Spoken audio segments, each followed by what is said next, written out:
the psychodynamic approach basically suggests that behavior is shaped by internal conflicts, especially conflicts between biological drives and the expectations or rules of society. So these conflicts create tension, and that shows up in our behavior or our emotional struggles. So the psychodynamic approach, it places a really strong emphasis on early childhood experiences, especially when it comes to relationships with parents or caregivers. So according to this view, like the early relationships we have will shape our personality, it will shape the patterns that we're going to carry into adulthood. So the psychodynamic approach itself was developed or founded by Sigmund Freud. If you haven't heard that name, you'll hear it so many times. So Freud believed that many of like our psychological problems can be understood by bringing unconscious thoughts and memories like into the conscious, into our awareness through a method that he called psychoanalysis. So we'll get into Freud. He has a lot of like really outlandish, crazy ideas. A lot of them are debated today, but his emphasis on like the unconscious and early experience and how that has an impact on us, that has had a lasting impression on psychology. So a good example, and I try to give a lot of examples to help it stick, so bear with me with that, but hopefully it's helpful. So a good example of this is a person might like repeatedly struggle in relationships and they don't understand why. So a psychodynamic explanation of this, they would look a lot deeper into relationships or like early relationship patterns and unconscious beliefs about relationships that they're not even aware of. So I guess what that could look like in real life, like in therapy, is a person has trust issues or like an insecure attachment, and maybe they have that with a caregiver. Like that same type of abandonment wounds or schemas that show up, but they might not even realize that's why. Okay, so why do you think people might not be aware of the real reasons behind some of their behaviors? Go back, yes. Why do you think people might not be aware of some of the things that they're doing? Yeah. I would say because it's something they've probably struggled with their whole life, so they don't really think much about where it stemmed from. They just know that it's there. Imagine growing up with a very angry parent, or maybe a parent who's overly passive. That's just going to be their normal. So then when they go out into the real world on their own, they're going to live off of the same patterns that they're used to. Okay. Okay, so we're going to switch our focus. So psychodynamic therapy that we just talked about, it's about like unconscious influences, early experiences. So now we're going into the humanistic approach. It's a very different type of approach. So it's more optimistic. It is focusing more on like the optimistic side of human behavior. So the humanistic approach emphasizes like people's positive qualities and their capacity for growth. So from this perspective, people aren't just shaped by biology or learning or the past. They also have the ability to make choices and to shape their own lives. So the humanistic perspective also focuses on the idea that people want to grow. So they put a lot of emphasis on personal growth, self-improvement, free will. They believe that people can choose how they want to live, and they can strive towards like higher human values. So if they want to be more kind or bring more meaning or altruism, that they can strive for that. So instead of asking like what went wrong, the humanistic approach would say, okay, what does this person need to grow or to thrive? So this approach highlights like hope and agency and just the belief that people are a lot more than just their problems. So a good example of this is like if someone is unhappy in their career, where a humanistic psychologist would focus on, like, what are their goals, what are their values, and what would help them feel more fulfilled, rather than just focusing on their symptoms or past conflicts. Does that make sense? Okay. So, humanistic approach, focusing on choice, personal growth. So now we're getting into the cognitive approach, which is going to focus more on how people think and process information. So the cognitive approach focuses on mental processes that are involved in knowing and thinking. This includes how we pay attention or how we perceive the world, remember information or make decisions, problem solving, things like that. So from this perspective, the mind is viewed as active rather than passive. So people aren't just responding to their environment, but they're constantly interpreting or organizing and making sense of what's happening around them. So a cognitive psychologist would be interested in how people's thoughts and memories and perceptions influence their behavior. So they would say that the way we think about a situation can shape how we feel and shape how we act. That our thoughts are connected to our feelings are connected to our behaviors. And then, depending on what we do, our behaviors will either reinforce the same thoughts, or we can keep going. There's a lot of, and we'll get into this, like different case examples and types of therapy, but I use a lot of the cognitive approach in therapy. And we'll dive into that, because it's so fun. Okay, so the cognitive approach, it became really important in the world of psychology because that's when psychologists really started to realize that behavior alone doesn't fully explain the human experience. So to understand behavior, we also have to know what is happening inside their mind and what people are thinking that is influencing their behavior. So a good example of this is like if you have two students that take the same exam, they get the same exact grade, one of them could walk away from it saying, wow, I'm a failure, and become really depressed, where the other one could say, like, okay, I can see I might have needed to study a little bit more, and just use it as motivation. You can see, like, same thing, but like different outcome. So, just an example of what that can look like in two different people. So, I mean, obviously we can all think of different situations where your thoughts changed how you felt or how you acted, right?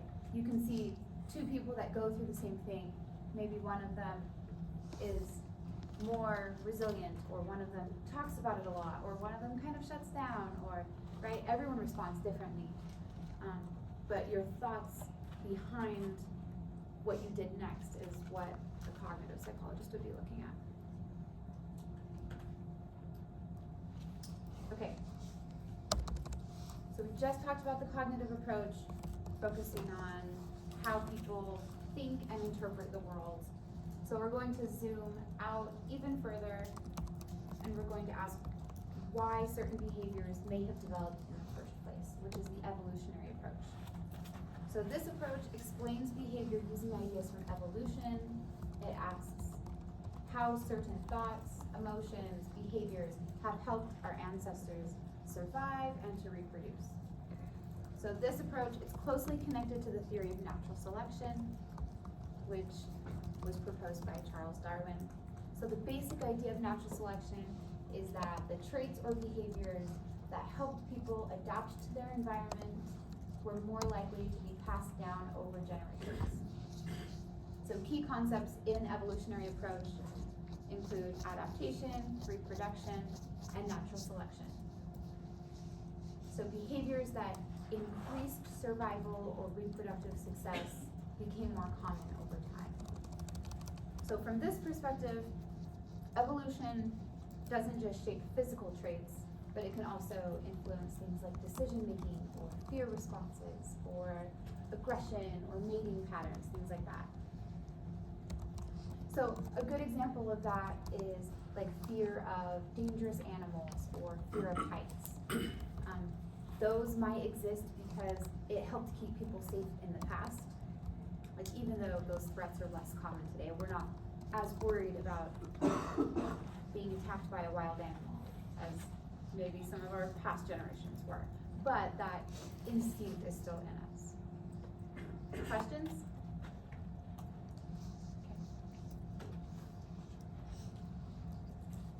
Okay, so the evolutionary approach, it looked at behavior through a lens of like survival and adaptation over time.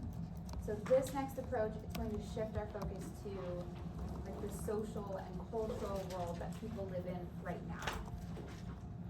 So the sociocultural approach examines how social and cultural environments influence behavior.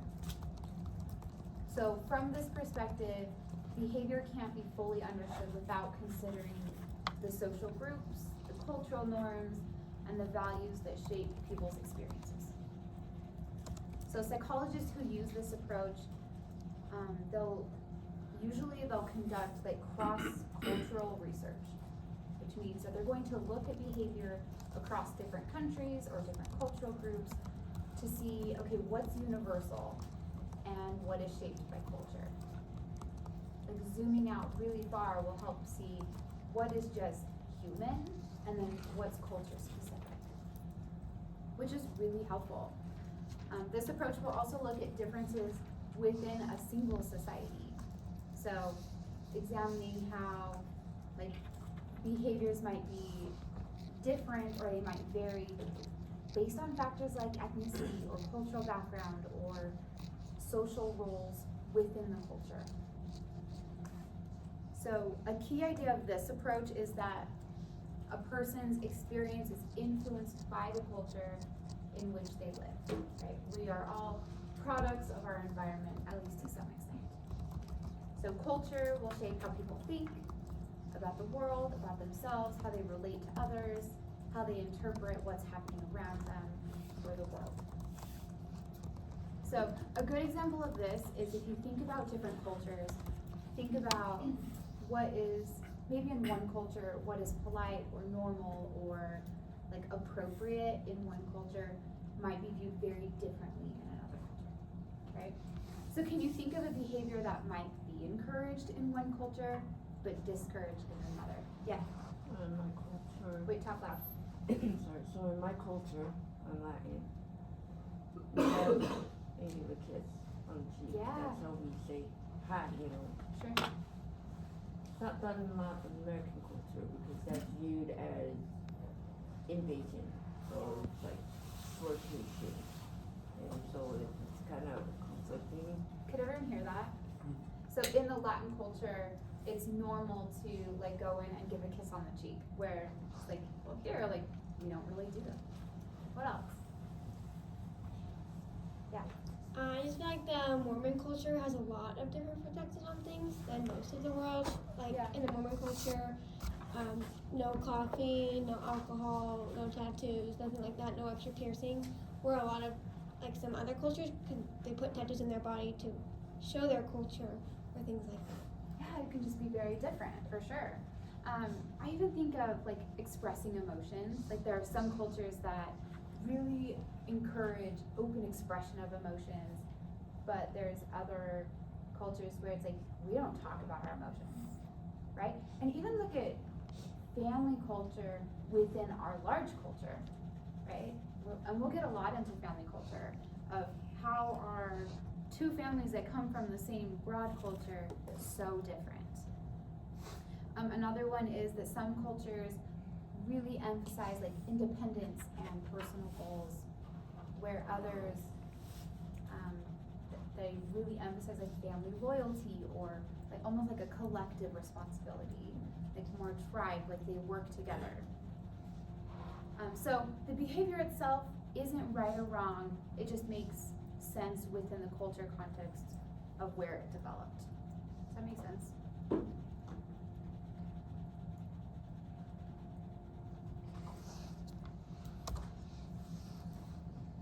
Computer froze. Okay, there we go. Okay, so we got through all 7 of the contemporary approaches. This slide basically just helps us zoom out and see how they all fit together. So each of the 7 approaches that we talked about, they offer a different lens for understanding behavior.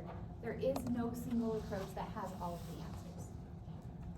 But obviously each one of them contributes something different. Some of them overlap, some of them are vastly different, but they all have something valuable to offer.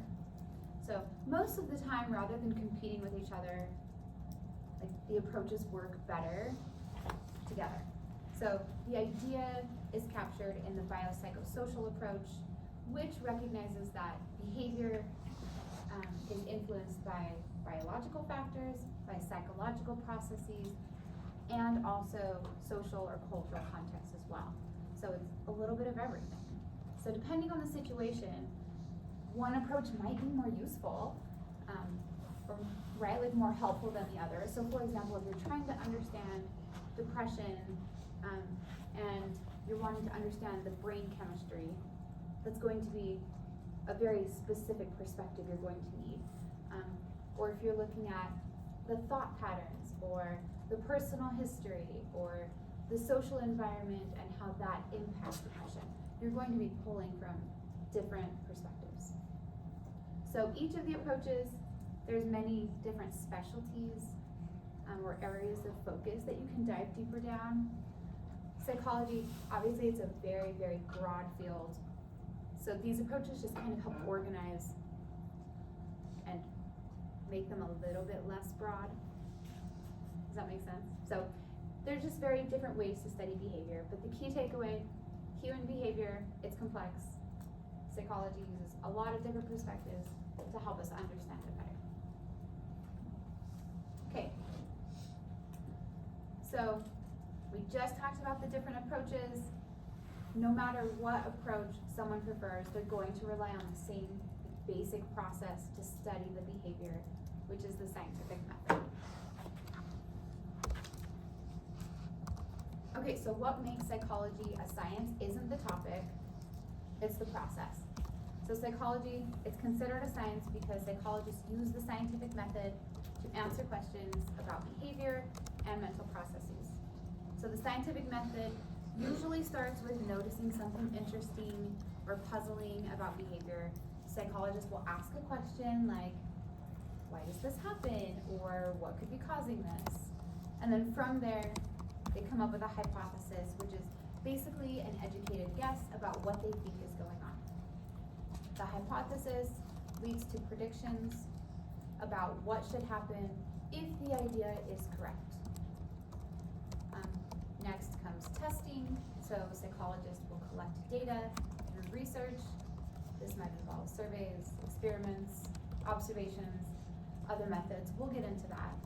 But the point is that they're not just relying on their opinions or their gut feelings. So after analyzing the data, the psychologist will draw conclusions about whether or not the hypothesis was supported. But the process doesn't stop there. Other researchers can question the findings. They can try to repeat the study, or they can try to build on the results. Based on these results, let's try this. So it's kind of that ongoing evaluation or repeating the studies that is what helps the psychological knowledge improve over time. So for example, if a psychologist noticed that students seem to be more stressed during finals week, they might predict that stress levels increase as exams approach, right? And that seems very common sense, but even something like that has been studied, right? Because they want it to be measured. So they would measure stress using surveys, and they would look at whether the data actually support that idea. So why do you think they can't rely on like personal experience or common sense? Like stress and finals, like those seem pretty common sense. But why can't they rely on that when they're studying behavior? Everyone's the same. Not everyone's the same. What else? Yeah. Someone could always question it. Like if it's not valid, if it hasn't been tested, then someone could always question it. Yeah, it can be questioned. Okay, let's get into it. So we talked talked about the scientific method as a whole, but we're going to slow it down and we're going to walk through each of the steps. So the first step is just starting with observation. So the scientific method, like we said, right, it starts with observing some sort of phenomenon, basically noticing something interesting or surprising or puzzling about behavior. So this could come from everyday life, it could come from research, it could come from patterns that they're noticing or seeing over time. So when the psychologist observes something, they start to think about variables. So a variable is anything that can change. So this could be behavior, it could be emotions, it could be test scores or stress levels or sleep or anything that can vary from person to person or situation to situation. So it has to change. Over time, these repeated observations can lead to the development of a theory. So a theory is a very broad explanation that makes sense of the observations, and it allows the researchers to make predictions about future behavior. So theories don't come out of nowhere, but they're built from evidence. So an important feature of a scientific theory is that it has to be falsifiable. So this means that it has to be able to be tested and in a way that could potentially be proven wrong. So even if a scientist strongly believes a theory, yes, obviously stress increases as finals approach. Even if it seems like common sense, they have to be willing to test it and accept evidence that challenges it. So if a theory can't be tested or it can't be challenged, it doesn't meet the standards of science. So a good example, if a psychologist notices that students who sleep less seem more stressed, so sleep and stress would be the variables because both of them can be measured. So over time, the observations might lead to a theory about how sleep affects mental health.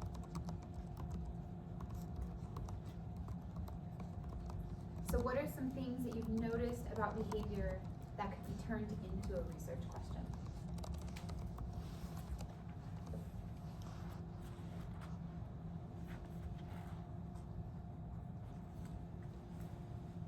Just think about the things you do every day. Even things as simple as students who sit in the front of the classroom are more likely to verbally participate in class than students who sit in the back, right?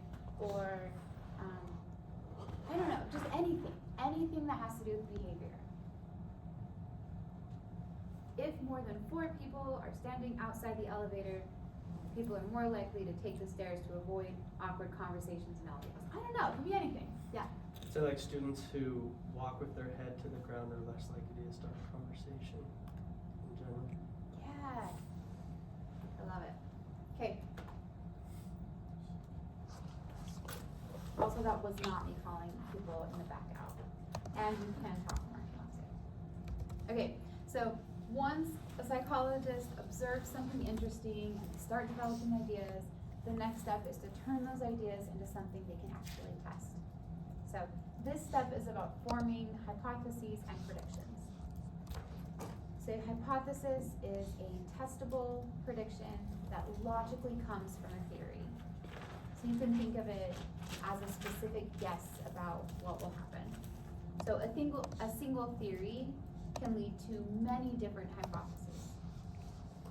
The theory, basically it gives like a general explanation while the hypothesis like zooms in on one small piece that can be studied in a particular research project.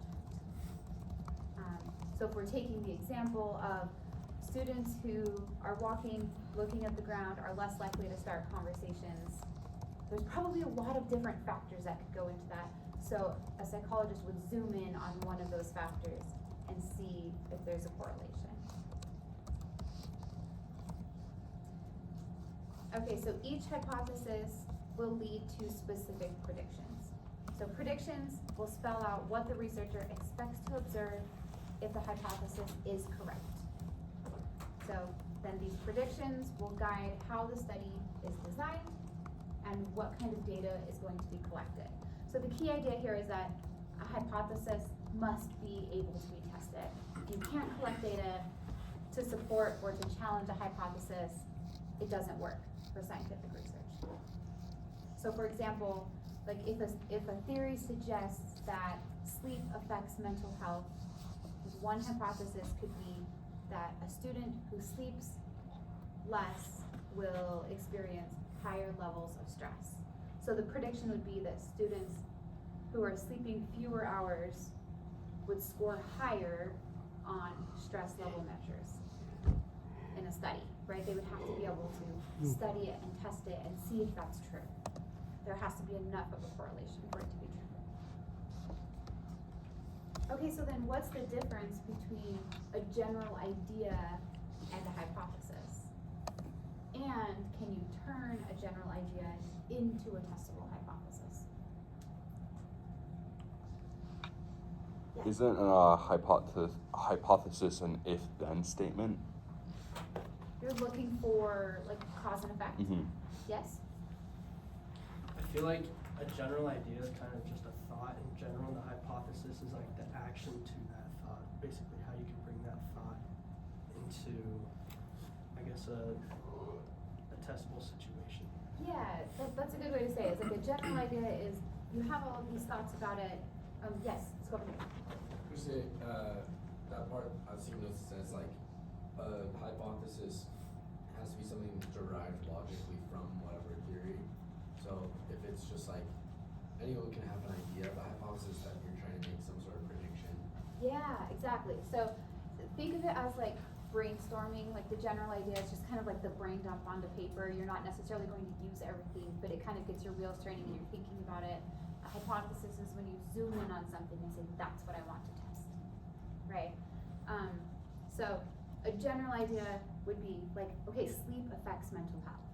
So the hypothesis would be students who sleep fewer than 6 hours per night will report higher stress levels than those who sleep 7 to 9 hours per night. And that can be tested, right? We can actually measure both of those and we can test it. So psychology becomes scientific when we move from these general ideas to hypotheses that can actually be tested. Okay, so once a psychologist has a hypothesis and a clear prediction of what they think will happen, the next step is actually putting those ideas to the test. So this step is where research really happens. So the psychologist will design a study to test their predictions by collecting and analyzing data.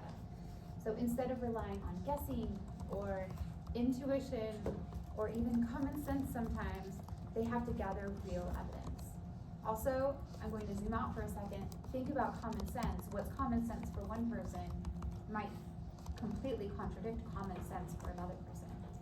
Well, obviously this. Well, that doesn't make sense. Obviously this, right? So that's why we have to get it to a point where it can be measured and tested. Okay, so a key part of this process is creating operational definitions. So an operational definition clearly explains how a variable will be measured or observed in a study. So it turns abstract ideas into something concrete. So for example, think about concepts like stress or intelligence or happiness. If I ask everyone to write down their definition for happiness, do you think everyone would write the same thing? Like, no, there's no way. So an operational definition is going to make it more clear exactly what the researcher means and how it will be measured. Does that mean that their definition is the one and only?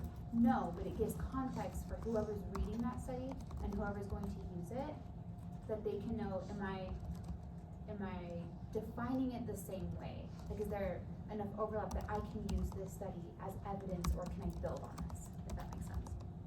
So there's no single correct operational definition for a variable. Different studies are going to measure the same concept in different ways. It just depends on the research question.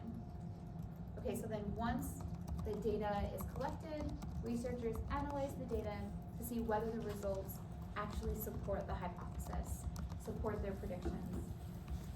So then the data, it refers to it's just all of the information that's gathered in your data, all of the gathered information during the study. Why do you think psychologists need to be very specific about the things they're measuring when it comes to stress or even happiness?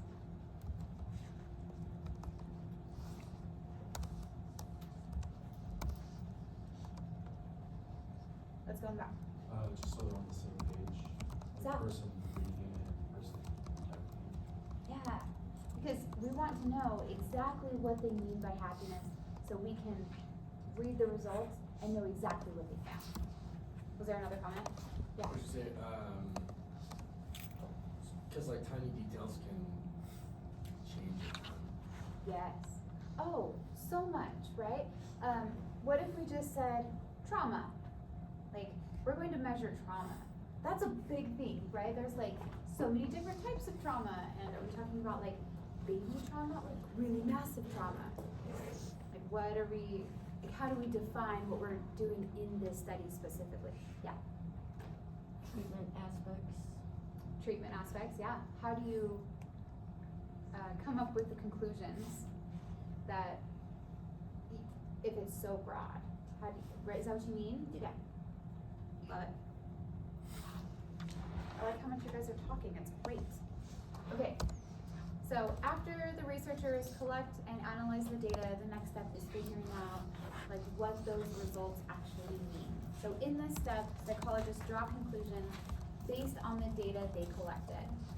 So if the results support the predictions, the theory behind those predictions are likely to gain credibility because we have evidence to back that.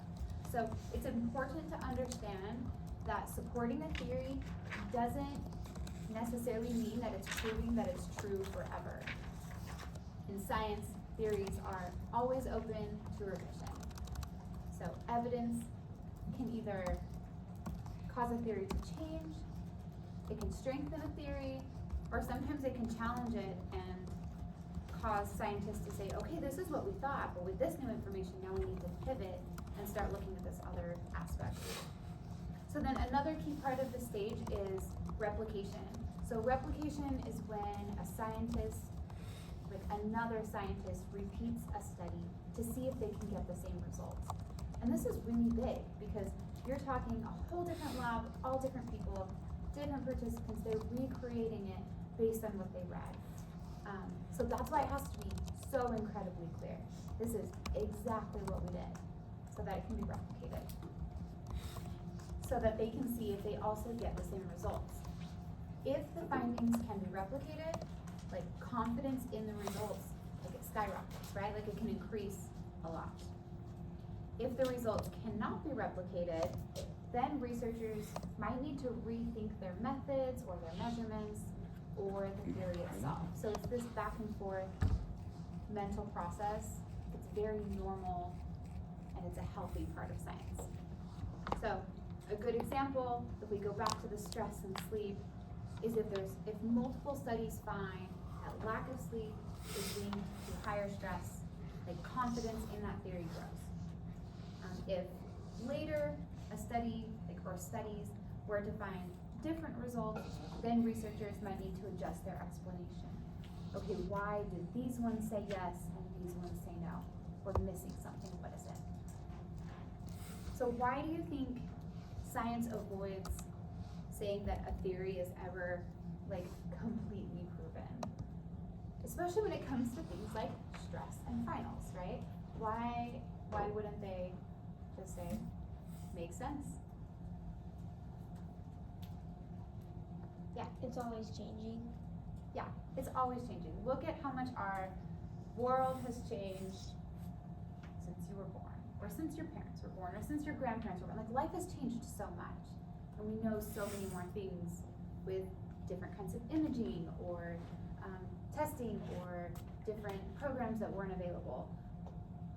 Exactly. Okay, so we just talked about drawing conclusions from data. So the final step builds on that by asking, like, what happens after a study is finished?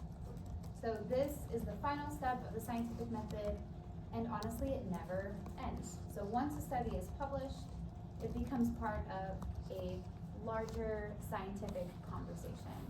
So the research community is constantly evaluating and questioning conclusions. So other scientists will read the study, they'll examine methods, they'll look at the data, and then they'll consider whether the conclusions make sense. So published research, that's a lot of the times what inspires other questions to come up. So a scientist might research a study and then think, okay, but what if we tested it this way? Or, okay, but does this apply to this other culture or this other community or this other group of people? And then those questions lead to new studies. So as a result, researchers do more back and forth, they do more research, they might revise the theories, they might improve the methods or test new ideas. So it's this cycle of questioning and testing and revising, which is how scientific knowledge grows over time, right? So basically the key idea is that science is ongoing. Conclusions, as great as conclusions are, it's not the end. They're just like a stepping stone to understanding more. So a good example, we go back to stress. So a study on stress in college students is great, but it also might lead to more questions. It might lead to, okay, well, how would that compare to studying stress in high school or in working adults, or comparing different cultures or different ethnicities? Like how does it change? What overlaps and what changes? Because what are they looking for? They're just looking for more information as they like zoom in and then they zoom back out and then they zoom in, and they're just trying to gain more information.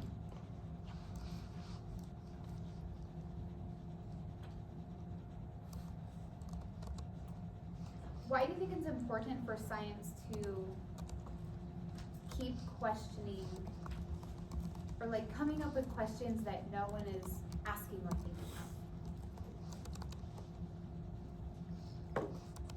Like, I don't know that anyone is saying, do finals make students feel stressed? Why do they study it? What other things, I'm gonna toggle this back so you guys can hear. What other things, and that was my fault for moving forward. What other things would they look for from stress in college students? Yeah. Anxiety and depression. Anxiety and depression.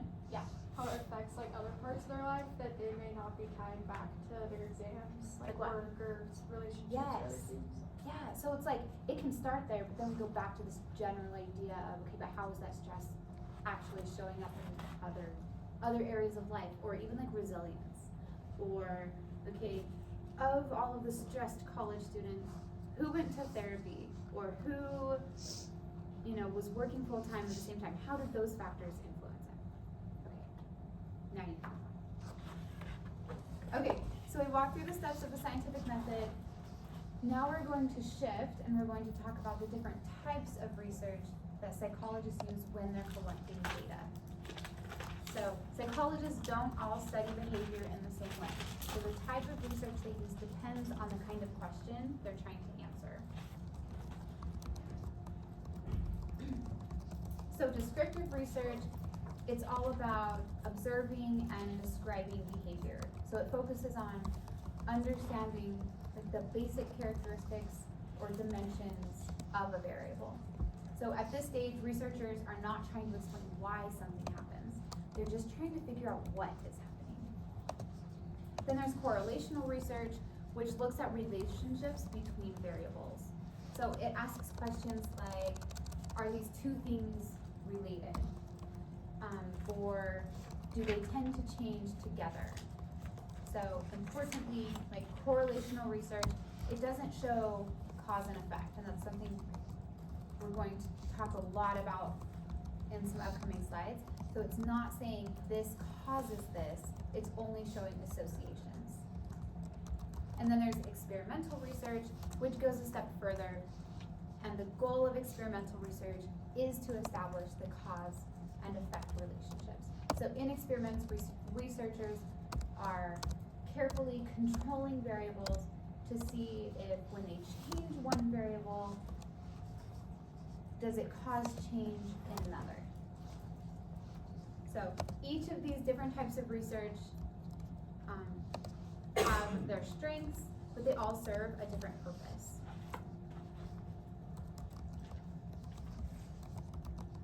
Sorry, my computer literally went black. Pause for 2 seconds. That was so weird.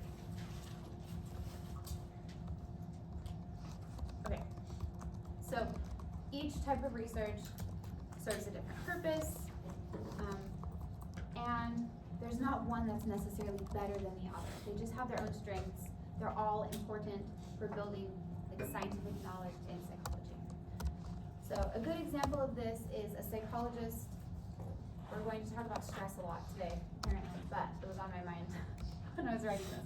But if you think about like a psychologist, if they're thinking about students feeling stressed, they might just like brain dump and get really descriptive, and this is where descriptive research comes in. They're not trying to make any conclusions, they're just getting curious about it, seeing what's out there, seeing what they know. And then they're going to look at whether stress and sleep are related, and that's correlational. And then they're going to test whether like changing sleep habits reduces stress. And that's where it gets experimental, when you're manipulating one of the variables to see if it affects the other one. Okay, so if you wanted to know whether something actually causes a behavior, which type of research would you need?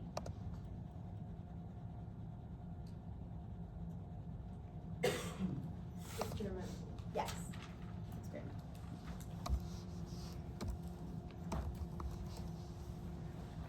Okay, so we're going to dive a little bit deeper into each of the 3 types of research. So the first one, descriptive research, exactly what it sounds like. We're talking focusing on describing a phenomenon. The goal is to figure out what's happening, what does it look like, how often does it occur. So again, at this stage, researchers are not trying to explain a behavior or determine causes. They're just gathering basic information so that we have a clearer picture of what's going on. So psychologists will use several methods in descriptive research. So one common method is observation, where behavior is watched and it's recorded. Another method is like surveys and interviews, which allows researchers to ask people directly about their thoughts or their feelings or their experiences. And then we have case studies, which involves taking like an in-depth look at one person or a small group. So one important thing to remember is that descriptive research does not answer questions about why something happens. That's the biggest thing, the takeaway I want you to remember. So it really just sets the stage for future research, but it doesn't establish the cause and effect relationships that we're really looking for. Okay, so for example, a good example of this would be like a psychologist might use a survey to describe how often college students experience test anxiety. Or they might observe how frequently someone checks their phone when they're in like a public space around people they don't know. So why do you think descriptive research is so important? Like why don't we just figure out what we want to test? Why do we need to describe it in depth so much before we try to explain it? So it could be repeated. Yeah, so it can be repeated. Why? Why else? There's so many different things it could be from one thing, and it can branch out into lots of other smaller things. Yeah. It can branch out a ton, but then also if you went with the very first idea you had, you could be missing something really big. So you want to get a much bigger picture of what could be going on. Okay, let's stop there because we only have 2 minutes. Questions or concerns or